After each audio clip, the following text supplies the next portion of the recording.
What is going on, everybody? Welcome back to NFL Turf Talk Week 6 kickoff show live here exclusively on DSM Media's Turf Talk YouTube channel. Guys, if you are new to the channel, make sure to check us out on Twitter at DSM_media.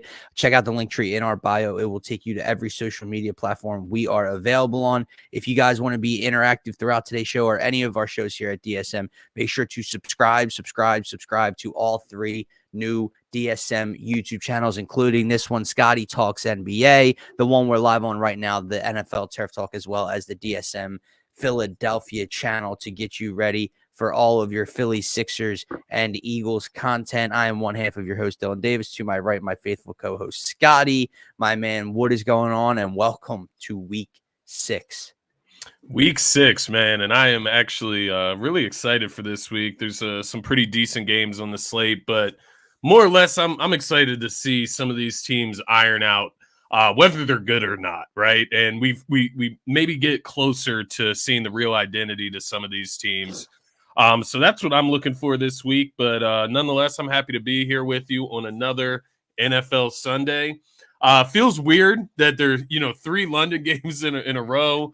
I know. But nonetheless, this is the ever-changing NFL schedule, and we're adjusting. But nonetheless, I'm excited to get into the slate for the rest of the day as well. That Titans-Ravens game, it's an important game, but it's an ugly game in my opinion, if that makes sense. So 100%. Maybe we're not missing out on too much. 100%. It's definitely important for the team that's up 18-3 right now in the Baltimore Ravens. That game, like I just said, is 18-3. Just started in the second half. We'll keep you updated as the show goes on throughout that. What's going on, Pastor Rems? Guys, don't forget to drop your comments in the YouTube comment section if you want to be involved in today's show. But like you said, man, very interesting week. A lot of teams have to figure out their identity starting around this week because you have teams like the Atlanta Falcons who are 3-2, and are you really going to try to push to continue what you're doing this season, right? You have the 3-2 Colts versus the 3-2 Jaguars. You have the 3-2 Saints versus the 2-3 Texans. There's a lot of evenly matched teams, but there weren't 2 evenly matched teams playing on Thursday Night Football. And that's where we'll start the show off real quick with a Thursday night recap. The Denver Broncos fall to Kansas City in Arrowhead 19-8, Scotty. And I just have 2 very quick takeaways. Again, as you and I broke down Turf Talk on Thursday night, we kind of told everybody we won't be watching. The Phillies are in a clinching situation against the Atlanta Braves. That game will be on. The Broncos Chiefs will not. So keep in mind, we did not see this game. However, 2 things. The Broncos, all the smoke, all the rumors of them having a yard sale and just sell, just seem to be, coming more evident week by week, right? They are horrible, man. And I don't even know where to put the blame. Right. Like we said before this week, at least, Russell Wilson wasn't necessarily the problem heading into this week. You have a young stud in the running back position in Javonte Williams. You have guys like Jerry Jeudy and Cortland Sutton. You're not inept offensively. You bring in Sean Payton to help get this team over the hump. Defensively, I mean, come on, man. Did we not think this was going to at least be a top half of the league unit, if not top 10, 12 unit? They are horrible. And every week they find different ways to lose, right? Like you blow a lead against the Washington Commanders, but you scored over 30, right? This week you only score 8 points against Kansas City's defense and have less than 200 yards of total offense. You allow a team to score 70 on you a few short weeks ago. They create new ways to embarrass themselves week to week. So my first takeaway is that the Broncos are a goddamn mess. Sean Payton might not survive 1 year in Denver because, let's be honest, is Russell Wilson going anywhere with that money and that contract? I don't think so, man. I don't know for sure. Maybe some team gets desperate. I saw there was a conversation about this earlier in the week. I listened to Joy Taylor and Shady McCoy discuss this, and they think that somebody will be desperate enough towards the trade deadline, maybe another injury or 2 to a quarterback, and somebody's going to be desperate enough to go out and try to get Russell Wilson. That contract's disgusting, though, man. And at this point in time, his character is in discussion, right? Like 100%. His presence in the locker room is in discussion. It was this offseason, right? The things that you hear from like guys like Marshawn Lynch, like reputable sources, right? Marshawn Lynch has no reason to go on Shannon Sharp's podcast and discuss Russell Wilson and the interactions that he had with him on the team. But he has to because they were weird as hell. He's a guy that doesn't communicate. He acts like he's on a different level than the rest of his teammates. So it kind of speaks to the disconnect because you're like, where is it coming from, right? And this week, their offense hit an all-time low, right? All season low right here. Yeah. You're close to under 200 yards, if not under 200 total yards for your offense. Russell Wilson is under 100 passing yards on 22 attempts, right? And so when you look at that, you look back on all the other weeks, and it's like, oh, well, Russ put up these decent numbers in this game, but he had 1 or 2 interceptions. Right. So really, it was kind of falling apart throughout the game when he's throwing and turning the ball over, but it just didn't hit full flip yet. Right. This game, it hit full flip, and you're starting to see that full disconnect with this team. And you see the interaction. Like, this whole team is just a mess. Like, Jerry Jeudy is doing, like, these dances behind Steve Smith on the NFL Network set. It's just, like, ridiculous. But this is a guy that needs to get to a different situation at the same time. He doesn't need to be in Denver. They've lost their minds. I don't understand why he is not productive. No. Like, you saw this dude in college. Like, this is one of the few guys in college that you look at and you're like, man, this dude is going to be good, or if not great, in the NFL. Hey, Jerry Jeudy, he's below average. Be a non-arguable top 20 wide receiver in this league, probably. And he's just not. The production's not there. The big plays aren't there. I don't know what it is that's missing there. He needs to get out of there. Justin Simmons had a pick in this. He needs to get out of there. But the only thing I'll say back to you else about this game, how the hell did the Chiefs only have 18 points in this game, or 19 points? Excuse me. I don't see it. It doesn't make sense overall. Yeah. Not watching the game, it does not make sense. Yeah, no, it's the other takeaway. Again, we didn't see it, so it's hard to come on here and rip, what the Chiefs did. You go and you look at the box score. Patrick Mahomes completed 75% of his passes, threw for over 300 yards and a touchdown. Kelsey had a $125 receiving. Like, it seemed like they moved the football. I don't know necessarily what was wrong with the Chiefs. If, they turned the ball over a couple times. I know Mahomes had one pick, like you said, with Justin Simmons. I don't know what else happened, but to only to have the Denver Broncos look the way they did, under 200 total yards, Russell Wilson, everything like that. Like, not that your goal is to cover the spread, but to not even cover the spread when they look that bad. To score under 20 points when the Miami Dolphins scored 70 on the same defense. Yeah. Like, there's a little bit of a disconnect for me there. Again, didn't see it. We'll get into power rankings later on. The Chiefs are not hurt by this for me. Yeah. But it was definitely odd. The last thing about Denver, man. Yeah. The reason I brought up Sean Payton potentially not surviving after one season is because I just don't see a scenario in another organization thinking that this Russell Wilson contract is worth it. The only one out there that could need a quarterback that could say, if we get a quarterback, we could get to the postseason and maybe make a Super Bowl run, is the New York Jets. Well, you have Rodgers coming back next year. You're not going to take on that Russell Wilson contract. Yeah. So it's not them. What other team has a legitimate shot of winning a title or whatever to take on that contract? And when you look at, since the day that Sean Payton was brought in here, there's just been such a mess between head coach and quarterback. And that's a situation you can't create in Denver, man, because like we're talking about with this contract, he's almost immovable. Yeah. So if you can't move on from the quarterback, the head coach has to go. And from day one, Sean Payton came in here and kind of flipped this thing on its head and, kind of called out Russell Wilson and talking about how he had his own office or locker room or whatever in the building. And that's getting taken away. Crazy. And whatever the case is. Well, that happened in June, dude. Yeah. This has been a mess since day one. I think the signs were there, and we just tried to say, you know what, maybe they can move past it. Absolutely not. They are a bottom 3 team in the NFL, and they need to tank the rest of this season so they can finally get a guy in there that they want. Right? Like you've tried the different scenarios, trying to insert different guys and trying to go in different routes of getting the franchise QB, and it just hasn't worked. So. You mentioned the Jets as a team. I do agree there. That one makes the most sense, although it doesn't make sense. Like as far as fit and city, it makes sense for Russ, right? Then you go down the list. I'm looking at teams like Pittsburgh, right? Pittsburgh could use a quarterback, but Russ does not fit that city, right? No. Like he doesn't fit Pittsburgh in that blue collar type of city. Can't see Russ living in Pennsylvania, quite honestly. He boiled it down to where he would only play in New York or another big city on the West Coast. So Pittsburgh, Cleveland, Deshaun Watson has a monstrous contract. That's not going to happen. Tennessee, I believe Ryan Tannehill is still in a contract, so you can't really afford to bring him in. Tennessee's on the road to being 2-4.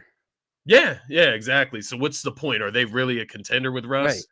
Right. The Las Vegas Raiders, right? They just brought in Jimmy G. That's not going to happen. Although I thought maybe in the offseason they should have done that. Yeah. I don't know. You go down to Washington. I think they're comfortable with Sam Howell. None of the NFC North. No. Atlanta, that one is the one that rings to me. But I mean, if you're Atlanta, you're looking at the rest of your team. You're not giving the salary cap. Desmond Ridder just had a 300-yard passing game last week. Yeah, they're not giving up on Desmond Ridder already. But they're just not going to move on from that in their young core. They're not ready to contend. Maybe another year or so. But the sole reason I disagree with what you said about Joy Taylor and LaShawn McCoy were talking about a team becoming desperate enough is in what effing world? There is no team out there that is a quarterback away from winning a Super Bowl outside of the New York Jets, and they're not going to take on that contract. That's not happening. So who? Like you mentioned those teams, man. None of those teams are a threat to get to their conference championship or get to the Super Bowl and win the Super Bowl. Yeah. It's not happening. So why? Why would a mediocre middle of the pack franchise say, you know what? We're desperate at the deadline. We're going to go trade for Russell Wilson and that bizarro money. It's not happening. Does New England bring in Russell Wilson? Just to try something. I mean, maybe not in the mid-season. Maybe in the off-season, rather. Yeah, I don't know. I mean, like we talked about on Thursday, I mean, they're kind of playing themselves into the Caleb Williams conversation, but I don't even want to talk about Caleb Williams after last night. Yeah. But like New England's 1-4, they look horrible. They could be a top 3 pick or higher in the draft this year. So you find yourself in that situation. Hell no, I'm not trading for or making a move for Russell Wilson. There's really nobody, man. That's the thing. It's the Giants pay Daniel Jones and they're 1-4. Russell Wilson isn't changing things there, right? Yeah. Like, I don't know. The Saints just traded for Derek Carr, not happening, right? Seahawks, Geno Smith looks fine. Well, obviously Seahawks, but I know what you mean, though. It's just I don't know, man. With that said, there's nothing that fits. Our rankings, man. Yeah, let's get into our Week 6 NFL Turf Talk power rankings. Scotty's are on the left of your screen. Mine are on the right. Very, very similar. Actually, I'm looking through this. I believe we have all the same teams, just in somewhat of a different order, man. And shout out to Scotty for these graphics. They're dope. But yeah, man, what kind of sticks out to you first? Obviously, this is the same as last week for you at the top. You had San Fran over Philly. I had it reversed. Yeah. Both teams win. Obviously, San Fran with a much more impressive victory over the better team. My whole reasoning explanation, if you guys have missed it so far, is that heading into the year, the Eagles are number 1 in my power rankings. They have not lost. They have not blundered. I can't knock them down for that. I don't count style points. I don't count anything like that. So that's why I still have them at the top of my list and San Fran right below them. Kansas City and Miami are followed for both of us, and Buffalo and Detroit. Let me just keep going down. So 2 through 6 are exactly the same. Let me ask you, Seattle at 7. I have them at 10. Is it just because record-wise they're coming off a bye, or why do you have Seattle that high? So for me, I like the makeup of their team. They had the bye week last week, so they were kind of off of our radar in a sense. Yeah. But I like where they are right now in that division. Even if they come in second in that division, they should be able to make the playoffs. And I really do. I think Geno is just an all right quarterback in a decent situation. You look at what he has around him. DK Metcalf on one side, Tyler Lockett, right? You have Jackson Smith and Jigba, Noah JSN. And then Noah Fant has been added into the mix. You have Kenneth Walker, obviously, and Zach Charbonnet as the backup there. So they have a good running game. I just like the style of their team. They've invested in their secondary with Tyreek Woolen and Devin Witherspoon. So I like that pairing there. But I think at the end of the day, when you get down to these bottom, 4 teams, because we basically agree from everything, 1 through everything. 1 through 6. And at the end of the day, I like to reiterate with the power rankings, if the Eagles play the 49ers today, I am taking the Eagles to win that game. Right. I'm just giving the 49ers credit for what they've done so far this season. Right. So I like to reiterate that at the end of the day, we are as Stephen A would say, the list is fluid. Right? It's fluid. It's fluid. But you look at like who are the teams that you have in front of the Seahawks there? So the Ravens, Cowboys, Jags. I think that's all fair. Like at the end of the day, if the Cowboys play the Seahawks, who are we going to take in that game? It's a toss-up in reality. But maybe it's recency bias just seeing the Cowboys get dog walked by the 49ers. I don't know. There's something off there with the Cowboys for me. I do think it's fair because obviously your 7 and 10 are flipped with my 7 and 10. It's not just that I have the Seahawks 10. It's the Jags in their place where you have them at 10. And I do think recency bias definitely plays a role that you don't necessarily think about when creating this list. To your point, the last time we saw the Seattle Seahawks, they have a better record and they're coming off a bye week. And the last time we saw them was prime time, sacking Daniel Jones 11 times. Witherspoon's a monster. Kenneth everybody showcasing. I do like that offense. Geno's playing good ball, even though he got hurt. And then last week for me, the Jags knock off the Buffalo Bills, right? And so recency bias definitely plays a factor in this list. And then the Ravens and Cowboys, we got them flip-flopped as well. It's like Ravens and Cowboys are kind of in the same situation for me right now, although the Ravens are about to become 4-2, right? Against the Titans. Can I tell you why? Tell you why I had them there? And even though we have them flipped, not that it really matters, and they definitely are 2 top 10 teams, whatever. You said they're in the same situation, and I was about to say they're very similar for me because they are both fraudulent. Both teams, I feel you. Just when you think they're turning a corner, they're turning a new page into the season. Obviously, I had the Baltimore Ravens winning the not winning the AFC, but actually I did. North. And also winning the AFC North and the number 1 seed in the AFC heading into the season this year. Yeah. They find a new way to surprise you. Like you can't lose that game last week, man. No. Like you want to show me you're different. You want to show me that you're real. You beat Kenny Pickett and the Steelers when they can't move the ball more than 5 yards per possession almost. It's ridiculous. All the drop passes, everything.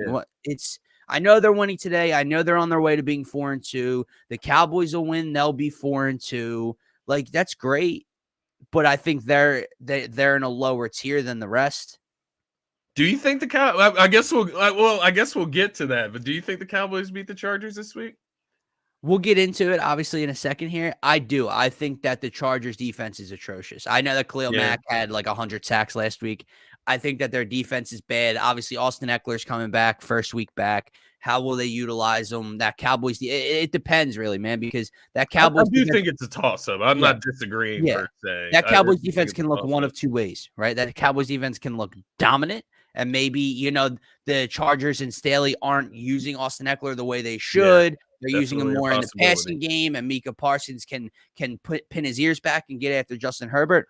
Or the Chargers can take a page out of the Niners playbook and the Cardinals playbook and run the ball right at Micah Parsons and that defensive line. And if they do that, it's going to be more of an interesting game. I don't trust Brandon Staley. I don't trust that offense. I don't trust Justin Herbert to win a big-time game. Yeah. So I do like the Cowboys this week. No, that's more than fair. I don't know. I was looking at that game kind of as a toss-up. I know it's not going to be included in like our game picks, but it is an interesting game nonetheless. It's in LA, but that obviously means nothing. Monday Night Football, though, that'll be an interesting game because both of those teams need a win. Yeah, they do. Yes, they do. And that's an interesting point because who would you argue needs to win more? Man, that's tough because you got the Chargers. They're trying to keep up with the Chiefs.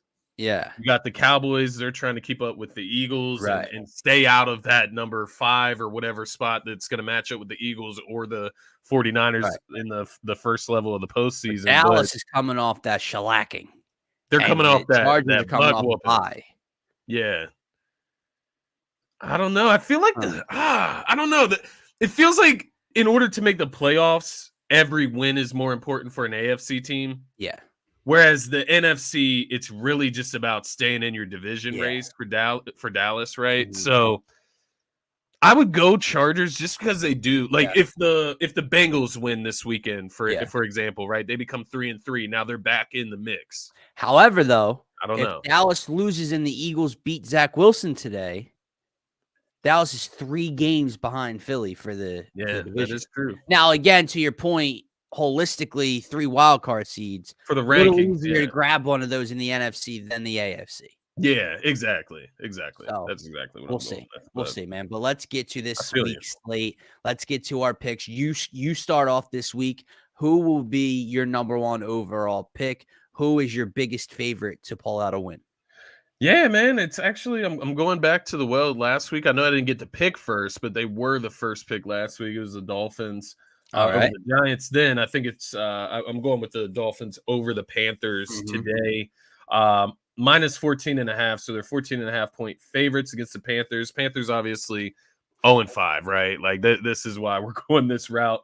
And you look at the Dolphins, man, they're beating opponents by an average of 18.5 points per game. Obviously, that one outlier being, well, 2 outliers, the one being the 70-point game against the Broncos, and then the loss to the Bills where they got shellacked. So when you look at that, the Dolphins beat teams that they're supposed to beat, and they beat them by a lot.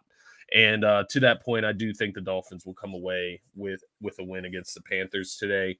It is interesting, though. You look at Bryce Young versus Tua Tagovailoa, 2 Bama products, so they'll be squaring off in that matchup. Miles Sanders out, a former Eagle, like to point that out. Not doing his best this year, right, with that Carolina team. But I'm trying not to hate on him, though. I see Philadelphia Twitter hates on him a little bit. You got to take the money, man, as a running back. I do believe that. But, yeah, I'll go with the Dolphins, man. The Dolphins they're in another category offensively. If you go on a DraftKings, FanDuel, whatever sports book you lay, their team total, I believe, is 31.5 points today. Their team total touchdowns over unders 3.5, and the over is minus like 150, 160. That's ridiculous. Like to just almost be like considered a heavy favorite to score 4 touchdowns week to week, it is unbelievable to me. So I do like to pick. I think it's the clear number 1. I also think it is the biggest spread at minus 14 for the week. Oh, second biggest spread. I'm about to take the first biggest spread. Yeah. You had an AFC East team. I'm going to take the other one. I'm going to take the Buffalo Bills on Sunday Night Football over the New York Giants tonight. No Daniel Jones. That Giants team is already a mess, and they are about to get hit with a buzzsaw in northern New York. Josh Allen's going to have a field day. And, yeah, the Bills are going to find another win in the column. Yeah, I love that pick. That would have been my pick there as well. Tyrod Taylor gets to start. This is a guy we heard about being better than Jalen Hurts last year. Certainly that. Giants, 32nd ranked offense in the NFL, the worst ranked offense in the league, and the 27th ranked defense. So congratulations to the Giants for making the playoffs last year.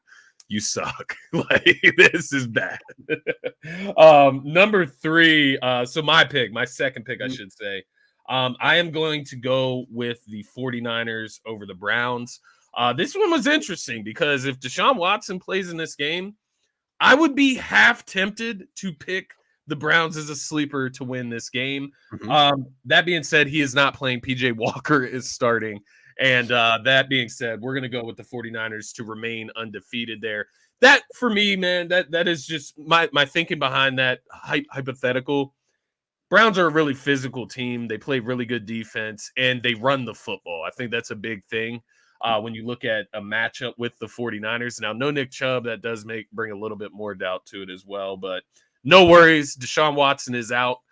with the shoulder injury, and I am going to take the 49ers. They're at -10, so 10-point favorites, I believe. So real quick update, man. We may have given the Ravens too much confidence early on in this game. Less than about halfway through the third quarter, it's 18-13 now, and the Ravens are punting from their own 25 right now. Tennessee's getting the ball back with a chance to take the lead or cut into it. Derrick Henry scored. Definitely keep an eye on that one. You went with your number one overall team in your power rankings here. I'm going to go with my number one overall team in the power rankings. I'm going to go with the Eagles over Zach Wilson and the Jets. Yes, I know Jalen Carter is out. Yes, I know that Darius Slay is out. But the Jets, who are already depleted offensively, specifically at the quarterback position. They're hurt on the offensive line already. They're missing multiple pieces defensively. Sauce Gardner is out, yet he's tweeting that he's fine, and that's the weird thing. Something's going on in New York. I also believe that DJ Reed is out as well. Their top 4 corners are out. Yeah, so the Eagles' number one corner is out. Their top 4 corners are out. And they're also missing pieces on the offensive line.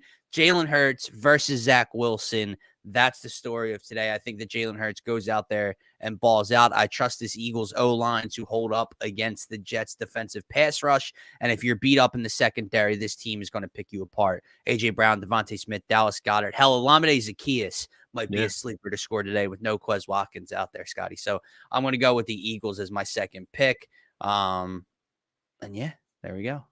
Yeah, no, I like it. I like it, man. For my third pick, I'm going to go with the Rams, who are 7-point favorites over the Arizona Cardinals. We know what's up with the Cardinals, man. They play teams tough. They played above par, above expectations so far this season, even with the record. That being said, what I saw from the Rams last weekend, they lost to the Eagles. They didn't score a point in the second half. They do have struggles scoring the football later in games. I do understand that.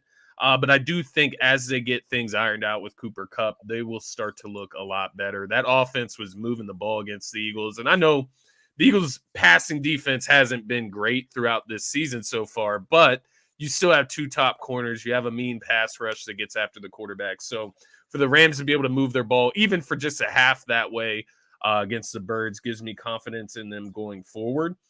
You do need to see something from their defense, but in this matchup, you're going against a Josh Dobbs, so not a ton to contend with in this matchup. You look at the Cardinals, man. James Conner injured. He's on IR now. You look at this team, it's one of the worst rosters in the NFL. They play above their level of talent, right? That's fine. But today, I think the Rams just take care of business, and they handle the Cardinals today, man. Yeah. No, I do agree with you. The only thing I'm looking forward to from Arizona's perspective today is if they wear those all white throwback unis with the old school Cardinal helmet, because those uniforms that they wore in against the 49ers a couple weeks ago are dope. They're one of my favorite unis in the league. But outside of that, they're a mess. And I do agree. We came into the year thinking that maybe the Rams, Stafford not really getting to know his wide receivers. He comes out openly, makes that comment. Cooper Kupp's hurt. We don't know anybody on the defensive side of the ball besides Aaron Donald. What are they going to look like? They've been formidable. They took the Eagles into the fourth quarter. They've won 2 ball games. Hey, they played the Niners tough as well in week 2. Their only losses are 2 teams that, if you looked at what these teams were coming into the season, they were contenders. I mean, Cincinnati is that other team there, and who knows what they are yet, right? They're getting healthy. They're starting to figure it out, hopefully. So I agree. So I think that they're way more formidable, especially offensively, than we ever thought. And I think they'll have a field day at home as well. I'm not sure that we've seen Arizona really compete as well on the road than they have at home. Obviously, they have the Dallas win at home. The Giants game where they were up like 20-0, 24-0 was at home. Though that's where we've seen them compete somehow, even though there's no way that place is being sold out. But regardless, I don't think they're going to compete like that on the road. By the way, quick update. The Titans have 1st and 10 on Baltimore's 47.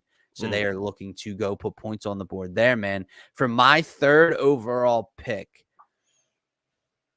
Scotty, we're getting tough here, man. Tough ones, man. There's good matchups, though, honestly. These games mean something, right? All right. I'm going to go here. This is a hunch. This line is way too close. It might be a line that I end up betting before 1 o'clock kicks off. I'm going to go with the New Orleans Saints on the road over the Houston Texans. I know you and I were talking up the Texans and CJ Stroud a little bit. Yeah. They were on the road last week against the Atlanta Falcons. They got beat in the final seconds from a Younghoe Koo field goal to end it there.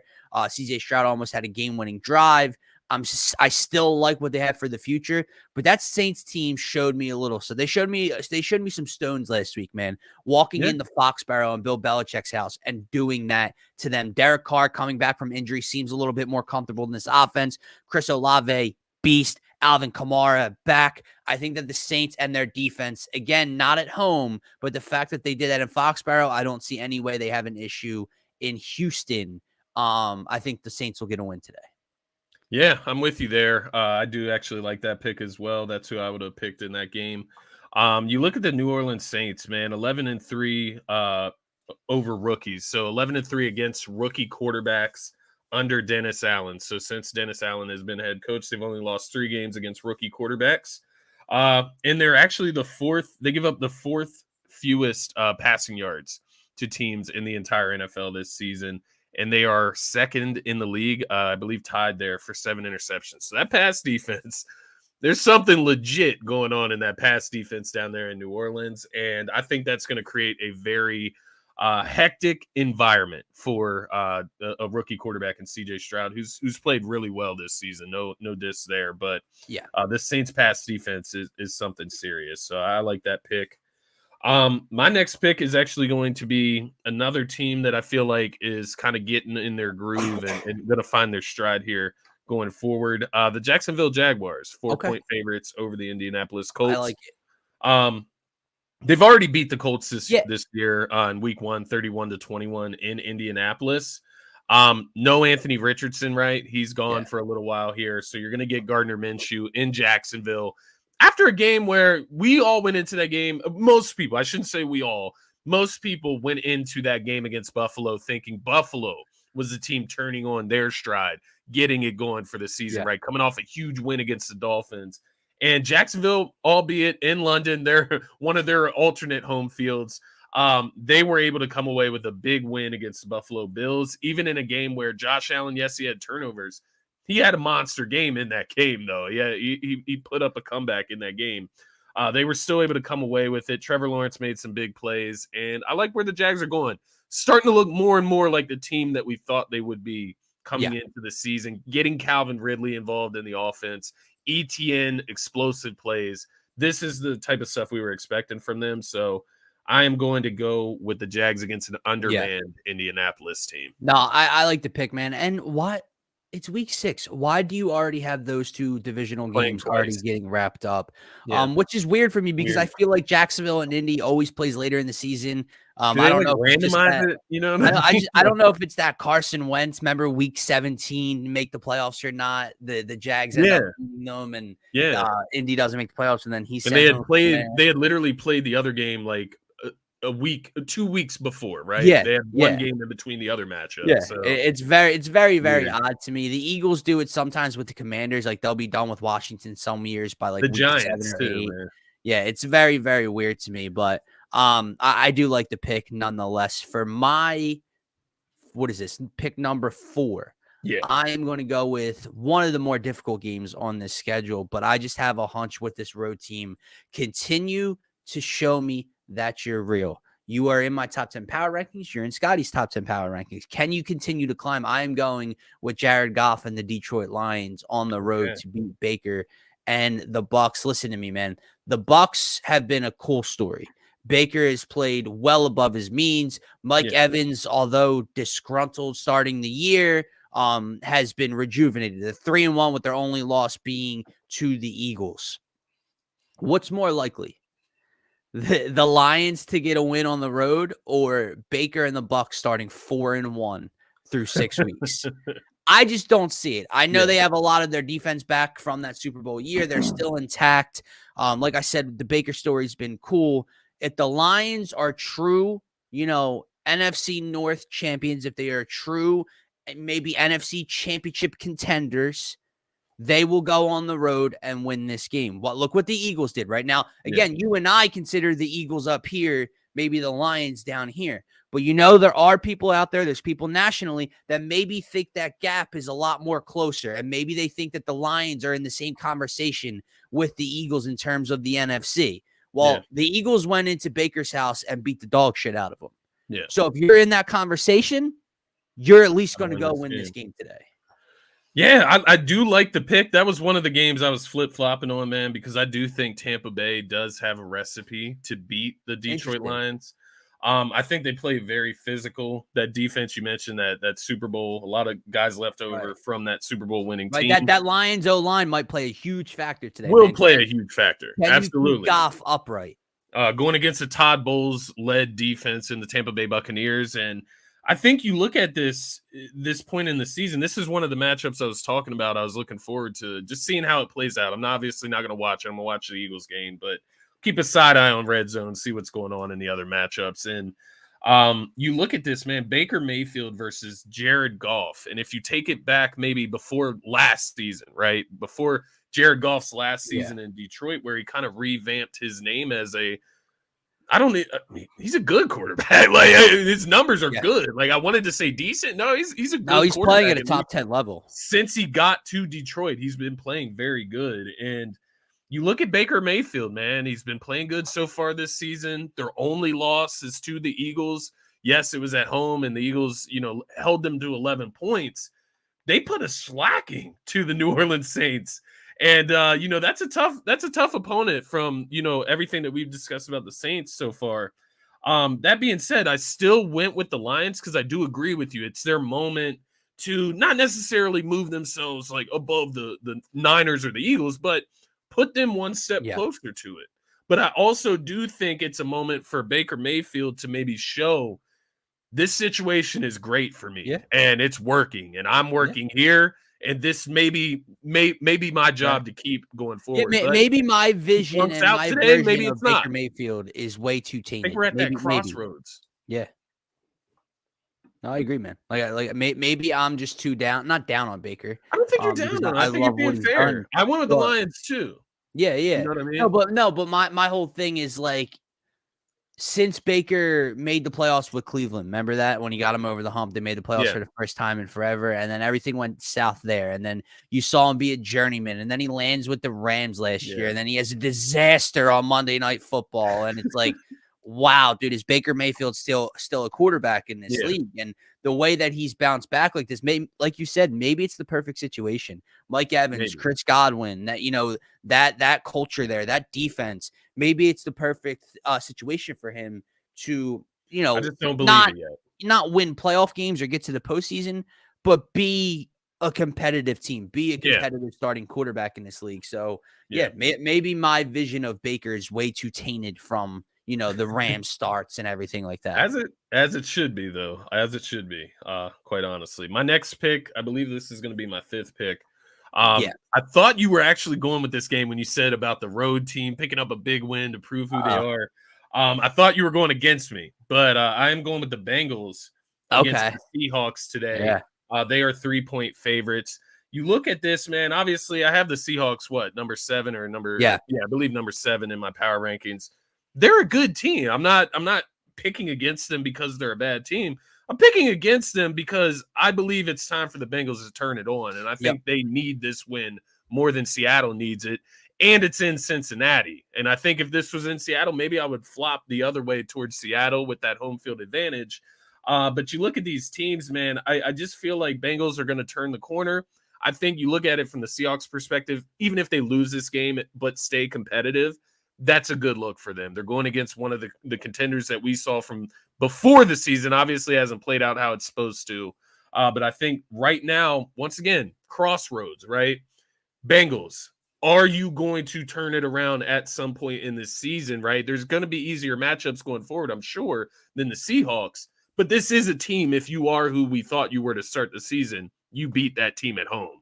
And so that's why I'm going with the Bengals today. I think Joe Burrow get one step closer back to his top 5, top 3 status. Maybe you get T. Higgins back today, and I think everything in those lines should help them. Yeah, no, I wasn't going against you, man. You and I spoke about it on Thursday, and you asked me who do I think ends up winning the AFC North now through 5 weeks, and I'm going with the Bengals. I think they are righting the ship. I know it was against the Arizona Cardinals.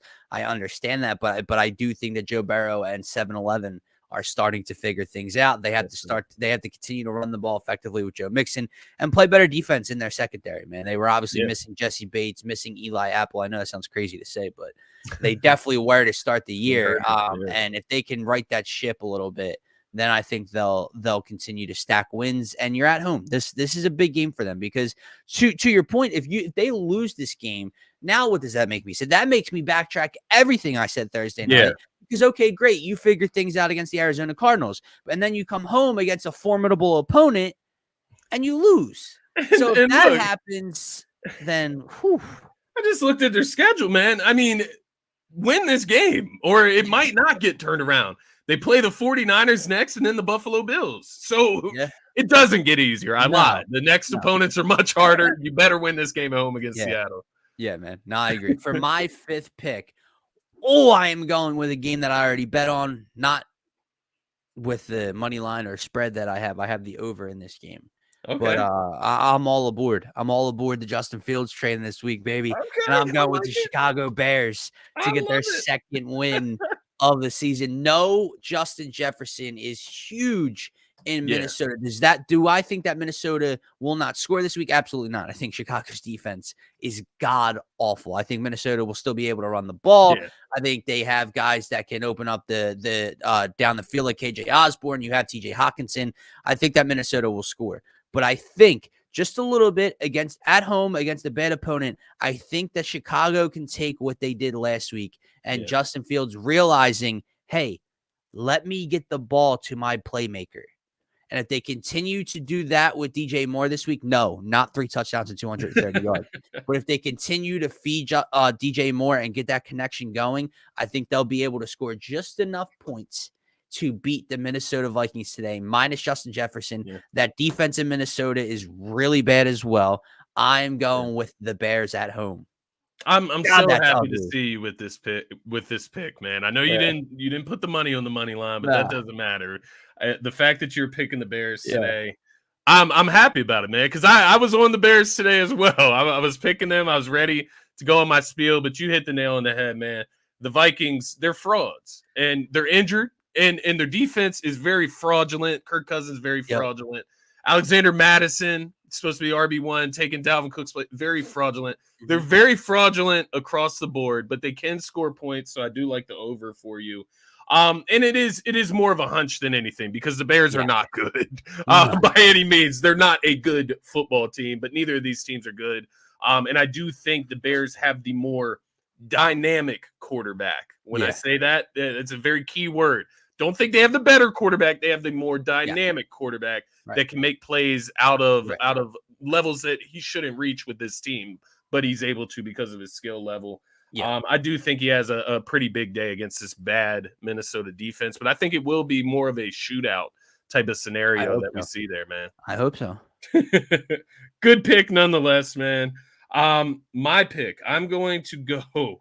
Woo. Yeah, brother. You got 2 games left, and I'm hoping you don't leave me with the one.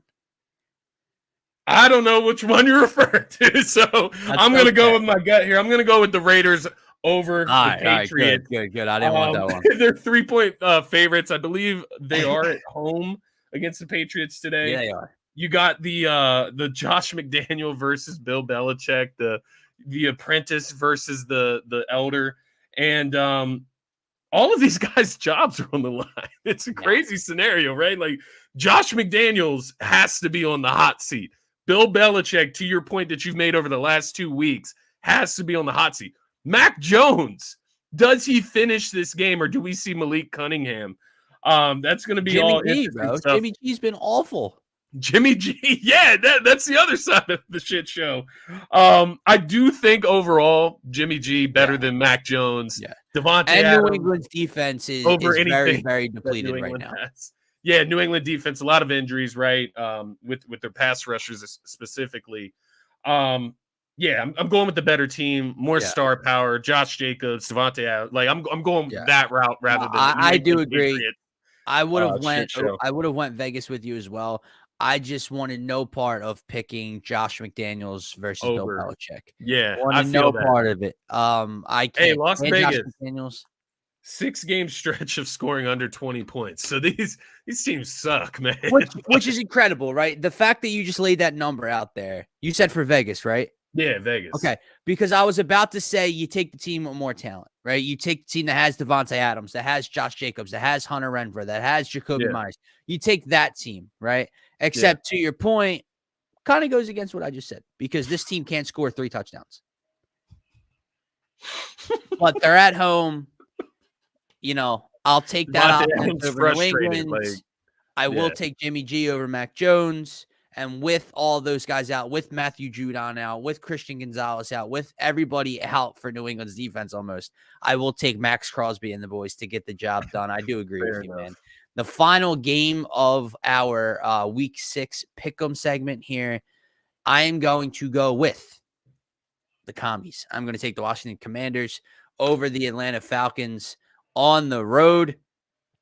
This is an incredibly difficult game to pick as well. Like you said, obviously, I think there's a reason it's left for last. However, I refuse to believe that Desmond Ridder is going to lead this team to a 4-2 start on the year. I don't trust him at all. Not to say that I trust what I've seen out of Sam Howell, but up close and personal versus the Eagles on the road like he is today, I've seen Sam Howell have great success. I like Washington's defense better than I like Atlanta's. And I like their coaching staff better. I think Washington will go in there, get the job done in a very close game, man. Like I'm talking like 27-24, you know, that 1.5 point spread. Yeah, something very, very tight and close. But I am going to take the Washington Commanders in this one because I cannot buy into Desmond Ridder. Yeah. I feel you, man. I did pick the Falcons in this one. I think I just went with the home team in all reality. But I do feel you. Like Desmond Ridder versus Sam Howell. That's disgusting. We'll see what Bijan Robinson's able to contribute, guys like that. Kyle Pitts, can he ever get involved? Drake London, so far, so on and so forth, I should say. But I do feel you. Washington should win this game. I guess I'm just picking against them because they should have won last week on Monday Night Football, or whatever it was. Maybe it was Thursday night. I can't even remember now. But nonetheless, I picked them to win against the Bears last week. I went against my gut, which I thought I had a gut feeling the Bears could do it, but I didn't know for sure. I'll go with the Falcons this week, but it's your pick nonetheless, man. It's a talk. That's why it's last. Same thing with the Raiders for me. It's your pick, but I would have gone with them as well. It's very difficult. Belichick will put on a masterclass defensive performance, shut down Josh McDaniels in that offense, and so on and so forth. Saves his job or some shit. I'll be honest with you, man. The only 2 games I'm confident in for myself are my first 2 picks in the Bills and the Eagles. I mean, and then even the Eagles bring anxiety for me as well because, you know, as a fan, I need them to win, right? So the Saints against Houston, the fact that the Saints are minus 120 on the money line is kind of crazy to me. The Lions against the Bucks, like we talked about. The Bears, Commanders, don't trust them. For you, you got the better of me, man. I love your first 4 picks. Your last 2 are tricky. Obviously, the Bengals have to win, but that's a good game. The Raiders are the Raiders, but your first 4, the Dolphins and the Niners aren't losing. I don't think the Rams are losing at home to Cardinals, and the Jags, I think, should be good against Gardner Minshew today. So, you might have me this week. I need my underdogs. I need my upsets to pull out today.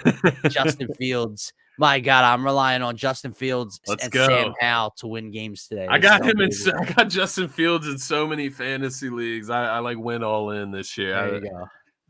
But it's working out now. The last 2 weeks has been going great. Let's keep that train going today in Chicago, man. But guys, that is going to wrap up the Week 6 kickoff show here on DSM Media's Turf Talk YouTube channel. If you guys are new to the channel, don't forget to subscribe to all 3 DSM channels. This one, the NFL Turf Talk one, the DSM Media Philadelphia channel we are about to be live on in just a few moments for Eagles pregame live. And also this one, Scotty Talks NBA, will be back in action very shortly as the NBA is less than 2 weeks away from making its return. So subscribe subscribe. It is the best spot to get your thoughts and comments pulled up on each and every show here that we host. For myself, for Scotty, for DSM, have a great rest of your Sunday. And let's go win some money, Scotty. Yes, sir. Let's get some change.